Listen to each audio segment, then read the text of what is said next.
when we work with story is a form of energy that we bring into our body, consciously or unconsciously. And so when we say, okay, now I'm in this pain body, I want to heal it. How do I change that story?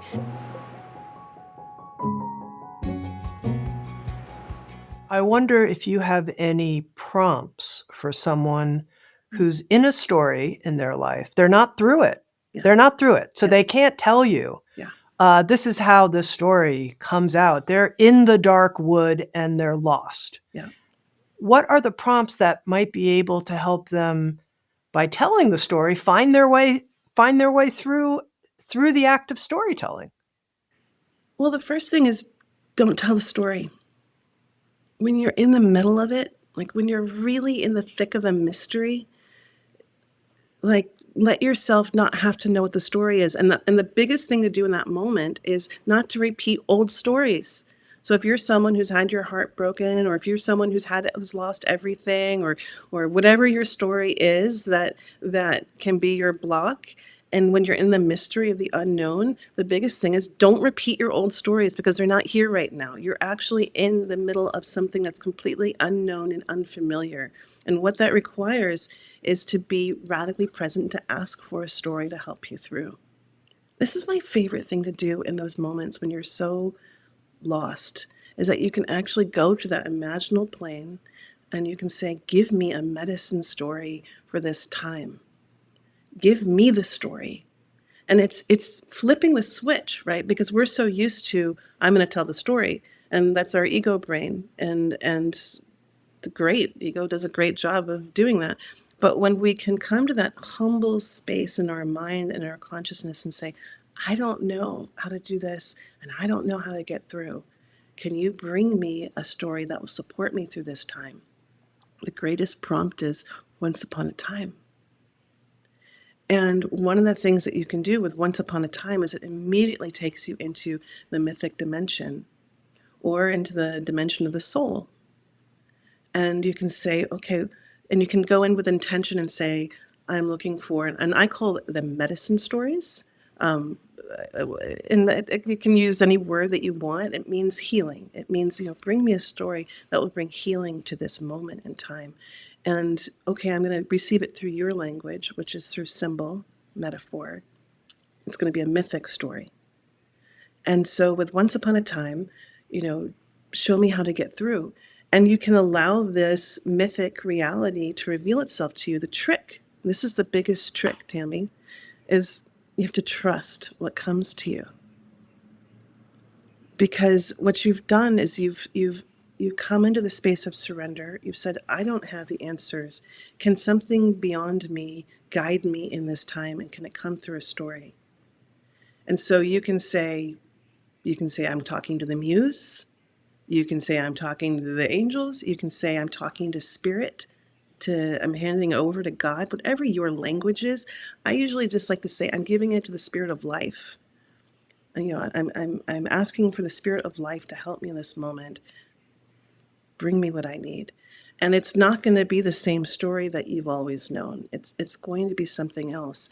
And that's that moment when you get to stop doing and you come into that state of receiving. So it's a very yin position. It's a restful position. It's receiving. Another way of saying it's like you get to be danced by the muse. If you like to tango or salsa, you get to go to the muse and say, you lead the show, I'll follow. Let my pen follow your lead. I'm just going to write whatever comes through. I'm not going to think about it. I'm not going to stop it. I'm not going to interrupt it. I'm just going to receive. And I have had the most extraordinary healing experiences in my own life working with this. I witnessed a woman who was in just a battle with her brother and just so mad and resentful with him because of the drug addiction that he dealt with. And she did this process where she took the story and we put it into the mythic dimension and we say, we're asking for medicine, we're asking for healing, bring it back, show us the story in this dimension. And when she came back, she saw him in a completely different way, had clarity in another way of understanding his situation, and could take that way of relating to him in this realm. And so, Tammy, I hate using this word, but I don't understand any other word, but it feels magical. It feels Magical's otherworldly. okay. I'm okay with magic. I'm Good. curious if you could tell me Yeah. a time in your life Yeah. where you felt stuck, you didn't know the story through, and perhaps you asked that question, you sent out that cry, if you will, Oh, yeah. and what happened? Oh gosh, every day. But I have two great examples for you. One of them, I was in a situation where someone who I really was into betrayed me in one of the worst ways, and he slept with my best friend, and my heart got just splattered in all directions, and then it went straight into like my core wounding of childhood abandonment, and I couldn't see straight. I was just so in the pain body of what was happening, and therapy wasn't working. Nothing was working. I was just in that, and so out of desperation, I took that and I put it into the mythic dimension, and I said, "You tell me the story. I'm done. You tell me the story." And what I received was this whole other mechanism of working, was saying, "Okay, in the mythic dimension, what if that person which is causing you so much pain is your master teacher?"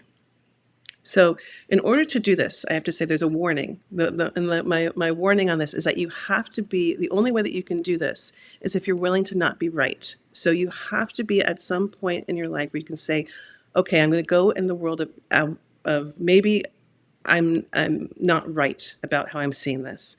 And you're doing that in service to saying, I want to know the whole story. I want to know the whole story.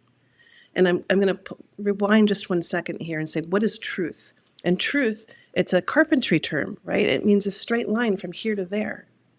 And so when I say, well, I know my truth, of course I'm right, because all I can see is from here to there. But if we were sitting on the opposite sides of the circle and there was something between us, you would see something different than me and your truth, right? So when we go to this moment of saying, I surrender, I surrender, I need help. This story that I'm in is causing me pain and suffering.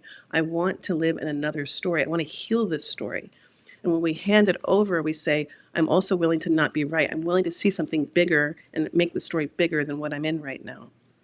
And so in that case, I call it the sacred storytelling summary flip, where you take the bad guy, the villain, the person who's causing so much pain, who's so wrong, and you flip them over and you recast them in the story in the mythic dimension as master teacher, one who's willing to take a hit in the human dimension, because wow, did he look like a jerk.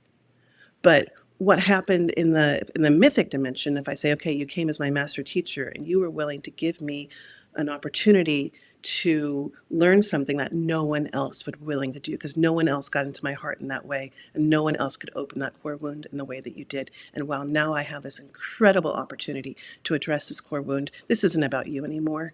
This is about what that story woke up in my own system, and how it created alchemy with other stories that were stuck inside of me.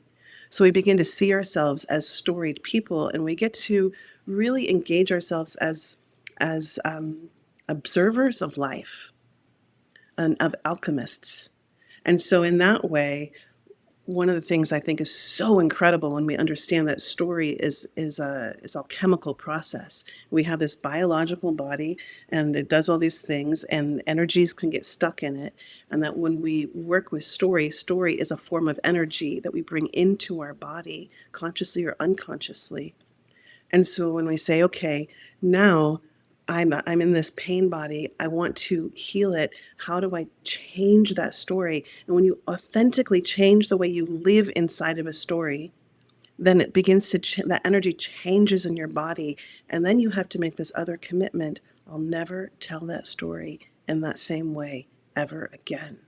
And that's how the change, it goes from lying to yourself, I don't want that to be my story, I'm going to resist it, to, okay, I'm going to face that story all the way. I'm going to see it from all different directions. Oh, well, if it's not just I was betrayed, abandoned, and lost, what if it was, oh my God, I had this opportunity to really tend to something that was really deep and painful inside me that needed to be So addressed. that's a terrific example, terrific and really helpful. Now, you said there was a second story, so I want to hear that one too. Second story was, I Another love story. I met someone. It was a very intense meeting. I couldn't make any sense of it. It was driving me a little crazy. I was like, I don't understand why. What was that?